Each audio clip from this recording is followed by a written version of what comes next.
السلام علیکم ناظرین، یہ قصہ ہے محبت کی ایک بے مثل داستان کا اور بے مثل محبت پر مالک کی لازوال عطا کا۔ وہ ایک گمنام بوڑھا شخص تھا جسے اپنی مادری زبان بلوچی کے علاوہ اور کوئی زبان نہ آتی تھی، عربی تو کجا اسے اردو تک نہ آتی تھی۔ اس کی ساری زندگی دوسروں کی بکریاں چراتے ایک جھونپڑی میں گزری تھی، جھونپڑی جو اس کی اپنی زمین پر بھی نہ تھی، سردار کی زمین پر مجبور اور موسموں کی شدت سے شرمسار کھڑی تھی۔ جھونپڑی بس ایسی تھی کہ آسمان سے ساری دھوپ، ساری گرمی اور ساری سردی اور بارشوں کا سارا پانی اس میں گزر کر بابا جی پر آ برستا تھا، مگر بابا جی اسی میں خوش تھے۔ شکوہ کیا ہوتا ہے شاید بابا جی یہ جانتا بھی نہ تھا۔ جتنا میسر تھا اس سے زیادہ کی اسے پرواہ بھی نہ تھی، نہ اس بات کی پرواہ کہ اس کے پاس پکا چھوڑ موسموں سے بچانے والا کوئی کچا کوٹھا تک نہ تھا، نہ اس کا ملال کہ اس کے پاس زیست کرنے کو معمولی سا سامان بھی نہ تھا، نہ اس کی فکر کہ اس کا روزگار بس اجرت پر دوسروں کی بکریاں چرانا تھا۔ اس کے سوا کچھ نہ تھا۔ عجیب شخص تھا کہ وہ بکریاں چرانے کی انبیاء کی سنت پر ہی عمل پیرا نہ تھا، اس کے دل میں ایک اور سنت بھی چپکے پل رہی تھی اور بڑھ رہی تھی۔ وہ آرزو تھی سونے کا گھر دیکھنے کی، زیارت بیت اللہ کی سعادت پا لینے کی انبیاء کی سنت، نبی کی بستی سے آنکھیں ٹھنڈا کر لینے کی سعادت کی آرزو۔ زادِ راہ اس کے پاس کیا ہوتا کہ جس کے پاس زادِ زندگی تک نہ تھا، مگر تمنا تھی اور بڑی منہ زور تمنا تھی۔ وہ بکریاں چراتا رہا، اجرت پر چرائے بکریوں سے اپنے حصے کے بچے وصولتا رہا۔ جو ہی کوئی ایک اور بچہ اس کے حصے میں آتا، اسے لگتا سونے کا گھر اس کے نصیبے کے کچھ اور قریب آ لگا ہے۔ وہ ہر ایسے اجرت میں آئے بچے کے ساتھ سونے کا گھر دیکھنے کی اپنی خواہش بھی پالتا رہا۔ پھر ایک دفعہ جب تن پر اچھے کپڑے نہ تھے، پاؤں میں مناسب جوتا نہ تھا، جھونپڑی میں موسموں کی شدت روکنے کی موزوں صلاحیت نہ تھی، اس کے پاس بکریوں کی اجرت کے چند پیسے جمع ہو گئے، تب اس کا چاؤ دیکھا نہ جاتا تھا کہ اس کے دل نے الارم بجا دیا۔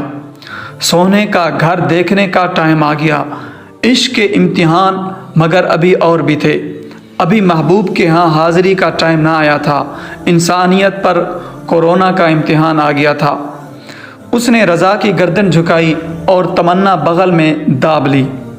وہ انتظار کی سولی پہ ٹنگ گیا۔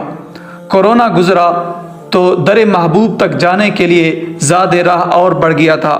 اسی دوران اس کے پاس مگر کچھ بکریاں آ گئی تھیں۔ ان بکریوں کا عمر بھر کی جمع پونجی کا، زندگی بھر کی محنت کا اور بھلا کیا مصرف ہو سکتا تھا۔ اس نے بکریاں بیچیں اور در یار دیکھنے کو چل دیا۔ نہ ساتھ کوئی ساتھی، نہ رشتہ دار، مگر اس راہ کا ہر مسافر اپنا ہی تو ہوتا ہے۔ ایک تھیلا بغل میں دابے، بالآخر ایک سویر وہ سونے کے مدینے میں کھڑا تھا۔ اسے اپنے نصیبے پر یقین نہ آتا تھا۔ وہ ڈھل کے کندھوں کے ساتھ بہت آرام سے حرکت کرتا تھا کہ یہ مدینہ تھا جہاں بایزید بھی سانس گم کر بیٹھیں۔ وہ مدینہ بلوچستان کی ایک جھونپڑی کا باشندہ مدینے کی شان دیکھ کر دنگ رہ گیا۔ آہ، کہاں فقیر عجم اور کہاں سلطان عرب! اسی حیرت میں گم وہ اپنی کل متاع، اپنے جوتے اور جوڑے والا تھیلا بھی گم کر بیٹھا۔ عین یہی وہ لمحہ تھا جب وہ کلک ہو گیا، جب وہ اپنے تن کے آخری چیتڑے بھی سونے کے در پہ گم کر بیٹھا تھا، تو عین یہی وہ لمحہ تھا جب عرش والے کا اس سادہ مزاج محبت کی معراج پر التفات اور قبول عام برس اٹھا تھا۔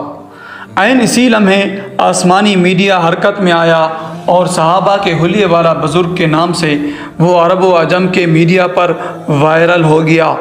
گویا جبرائیل کے ذریعے عرش سے اس بندے کے قبول عام اور محبوب عوام و خاص ہونے کا اعلان ہو گیا۔ اب خود اسے معلوم نہ تھا کہ وہ جو اپنے تئیں گم ہوا پھرتا ہے، اس سے زیادہ مدینہ اور اہل مدینہ کی دنیا میں مشہور کوئی نہیں۔ سبھی جانتے ہیں کوئی 30 لاکھ کے قریب اس بار زائرین ارض مقدس میں تھے۔ ان میں کروڑوں پتی بھی تھے اور ارب پتی بھی تھے۔ وہاں 3 دفعہ کا وزیر اعظم بھی تھا، اور جانے کون کون رستوم زماں، محدث زماں وہاں موجود تھے۔ جو بھی تھا گمنام ہی تھا، یہاں کا مشہور شخص اور زبان زد عام شخص، مگر آج کے دن ایک ہی تھا، اور وہ تھا وہ بابا جو 15 سال سے لوگوں کی بکریوں کے ساتھ اپنی ایک تمنا پال کے یہاں آ کے گم ہو گیا تھا۔ وہ بکریاں پال تھا تو یقیناً اس کا مالک بھی تو بڑا لجپال تھا۔ اس نے اسے فرش سے اٹھایا اور عرب و عجم میں نامور کر دیا، تاجروں اور تاجوروں سے زیادہ تاجور کر دیا۔ اب عرب و عجم سے اس بابے کو پکارا جا رہا ہے۔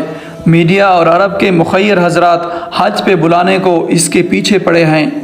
ہم تم کی خدا نے ڈیوٹی لگا دی کہ اس کی کہانیاں کہیں اور سنیں اور سنائیں۔ سارے پڑھے لکھے اس ان پڑھ کی کہانی سنیں اور سنائیں۔ اللہ اللہ، یہ بڑے کرم کے فیصلے ہیں، یہ بڑے نصیب کی بات ہے۔ تو صاحبو، عرض کی تھی یہ قصہ ہے محبت کی ایک بے مثل داستان کا، اور بے مثل محبت پر مالک کی لازوال عطا کا قصہ ہے۔ اللہ اکبر، اللہ اکبر۔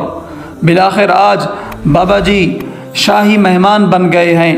بلوچستان کی ایک جھونپڑی میں رہنے والے بابا آج شاہ عرب کے دسترخوان پر بیٹھے ہوں گے۔